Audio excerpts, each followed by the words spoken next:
Coral reefs are among the most diverse ecosystems on Earth, yet they face unprecedented threats from climate change and pollution. Now, artificial intelligence is stepping in to help scientists monitor and restore these vital habitats.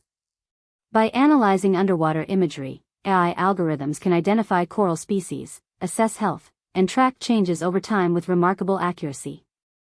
This technology allows researchers to process vast amounts of data that would be impossible to handle manually.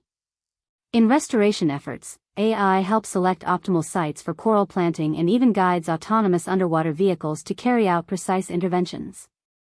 Machine learning models also predict bleaching events, giving conservationists a head start in protecting vulnerable areas. While AI is not a silver bullet, it provides powerful tools that enhance human expertise and scalability. As these systems become more accessible, they empower local communities to participate in reef stewardship. The integration of AI into marine conservation marks a significant step forward in our ability to safeguard ocean biodiversity for future generations.